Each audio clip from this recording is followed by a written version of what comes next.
So, if I may start by begging your indulgence, and I'm going to start with a little visualization exercise. And I'd like you all to, just for a moment, whilst you're fanning, just imagine that you're in a room, and you're in a room with quite a few other people.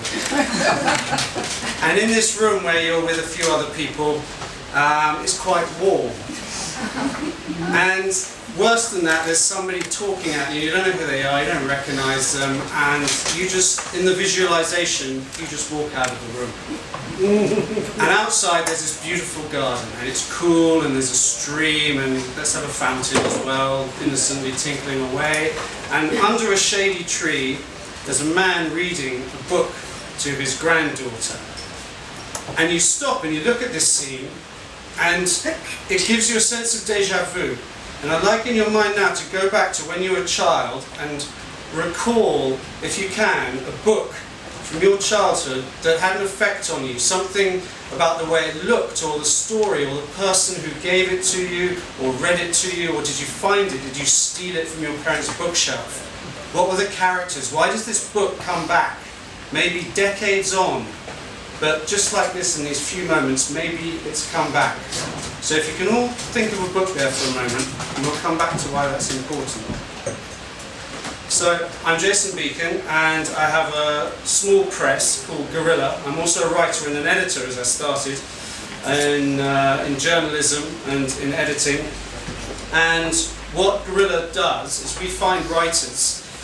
They're either unknown writers, new writers, or they're writers who are maybe changing course slightly. We're looking for a certain Robert Galbraith at the moment, who's masquerading as a fiction crime writer. And these writers are writing stories that are not necessarily going to make it in the mainstream at the moment. We won't go into the publishing industry news in the 10, 9, 7 minutes that I have left. It's too big. But publishing, as we know, is changing massively, and Jeremy's going to talk a bit later about that, I think, in his media chat. So, why did I do this? Limited edition hardback books, finished by hand in the UK, hand numbered. You can see a few of them at the end there. And comes across not a great model in the short term. But if you think back, can someone give me an example of one of the books that they thought of as a child? Faraway Tree. Faraway Tree, and why did that come to you? Just a favourite. Was it the story? Yeah, the smell of the book, the illustration, okay. The reading it again and again. Okay, thanks Lucy. Anyone else? Just, yeah? Jonathan Livingston Seagull. Ah, wonderful. Okay, and what was it about that book? I like words. Okay. It was really about following your heart. It was really okay. I didn't know that was possible at that age. Great. What age were you more or less when you read it? Years ago. 5? 5. Okay. Fantastic.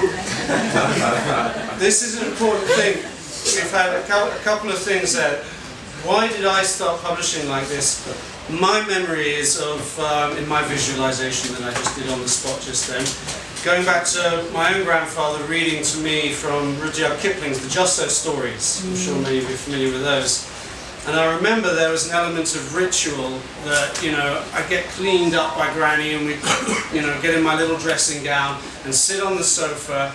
My grandfather, who's quite a severe man when I was 5 years old, he looked very scary.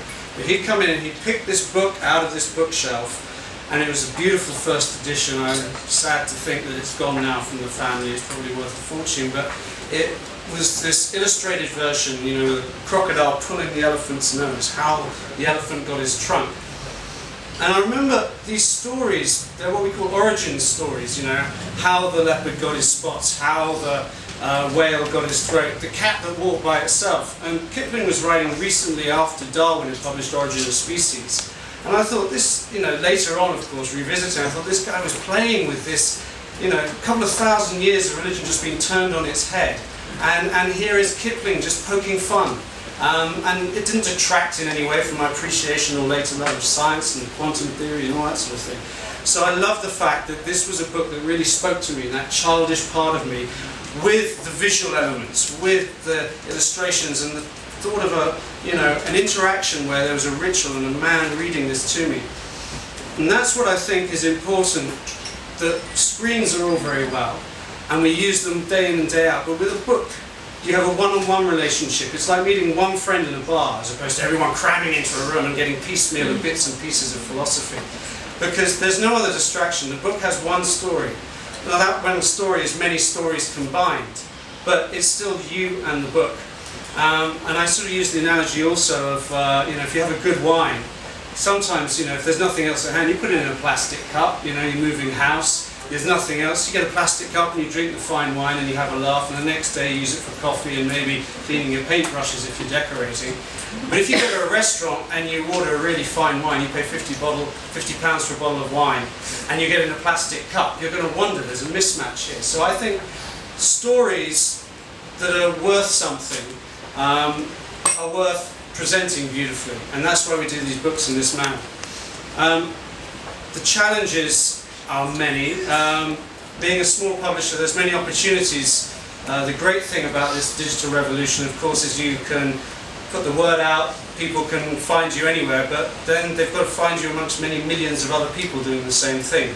So that's a challenge. And also, again, the publishing industry is in a state of turmoil at the moment. Every week there's a new story about mergers and about people losing their jobs, very high-profile people in favour of people coming in who are just going to turn it into more of a business, more of a machine.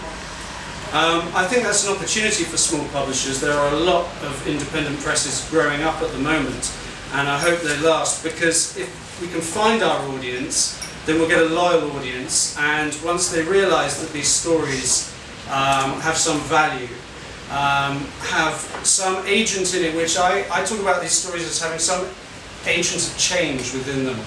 It's fiction, but it's fiction that is hopefully something you can take away with you in your life and apply it to your life in some way. And those are the kind of stories that I think have endured and hopefully will continue to endure, especially in these beautiful formats. So that's the challenge, and being taken seriously by reviewers who are notoriously, unless 15 other people first say this is really good, they're not going to give it a positive review if at all. So these are the struggles. The great goal, or Mount Everest as Gal sometimes calls it, paradoxically the Hollywood movie would be great. But I say that half flippantly. The idea of one book, one title going viral, and this is why we do publish on e-format as well.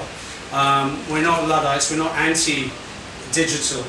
We just think there's room for both. And also, so if something goes viral digitally, that would help. I could publish another dozen authors with the beautiful hardbound, hand-finished hardbacks that we're doing. And I want to keep those exclusive. We have a collectors club, fewer than 1,000 places in that, so that people feel they are part of something gathering. And this Mount Everest, this comes back to it. It's not just getting to some goal where one big, publisher takes on the rights and publishes this book and sells millions of copies of film rights. It's about gathering on the way. It's about gathering in places like this and keeping cool, and gathering in September. We're going to be doing other events involving music and cross disciplines as well, because at the end of the day, a book is just a gathering of pages, if you can forgive the very obvious analogy. But we're all very similar to those pages, and all the poets from Dylan and down and beyond have said it. But when you bind an old book or a new book in the old way, you gather and you fold and you sew the pages and you bind them into the hardback. And that's what we do. We gather, we fold, we bend to each other's stories, we put ourselves next to each other's stories, we fold under alcohol and all those other things. We get sewn together by our stories. And these stories then get bound and they become a book. And that's something that I think you can't just get off a screen necessarily in its entirety. So my question, before I wrap up, is very simple. What, from your story, what can you take that you can learn, that you can practice in your actual everyday life? And moreover, what is it in your own story that might become in itself an agent of change in someone else's. Thank you.